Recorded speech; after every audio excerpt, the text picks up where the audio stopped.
Un grenier, des carnets, des voix qu'on n'attendait plus. Ce n'est pas un film, c'est une fuite douce dans le lin feutré des souvenirs. Clapiche, vieux danseur des sensibilités urbaines, abandonne ici Paris et les trentenaires névrosés pour aller fouiller la poussière d'une maison normande. 4 cousins, un deuil discret, des meubles qu'on vide, et puis la découverte, des carnets manuscrits. Une ancêtre, Adèle, elle écrivait, elle rêvait. Elle ne savait pas qu'un siècle plus tard, elle deviendrait l'héroïne floue d'un film contemporain sur la fragilité de nos filiations.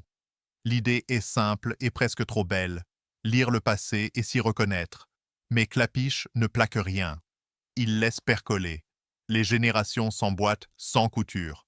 On passe de 1895 à 2025 sans fracas, comme dans une pensée qu'on n'aurait pas formulée. Les temporalités glissent l'une dans l'autre sans effet ni gadget. On ne saute pas dans le temps, on le traverse à pieds nus. Le casting semble avoir été choisi pour sa capacité à ne pas gêner le silence. Suzanne Lindon est double, présente et disparue. Regard de spectre doux, présence inversée. Vincent Macaigne baisse les yeux, Julia Piaton observe, Abraham Wappler respire.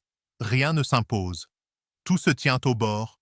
La mise en scène est fine comme une buée sur vitre. Pas d'esbrouf, pas de travelling ostentatoire, juste la patience des plans fixes, la dignité des chants contre chants sans tension. Il n'y a pas d'enjeu, et c'est justement ce qui libère. On n'attend pas, on écoute. La lumière est celle d'un dimanche sans agenda, et la musique ne souligne rien, elle accompagne à peine. Un film qui ne veut pas être regardé mais partagé, comme on se passe un objet précieux, il faut le dire. Clapiche a changé. L'homme des appartements partagés fait maintenant le ménage dans les maisons pleines de fantômes. Il filme l'absence, les trous dans l'histoire, les phrases inachevées. Il ne cherche pas la beauté, il tombe dessus. Et parfois, on croit entendre une respiration derrière les mots d'Adèle.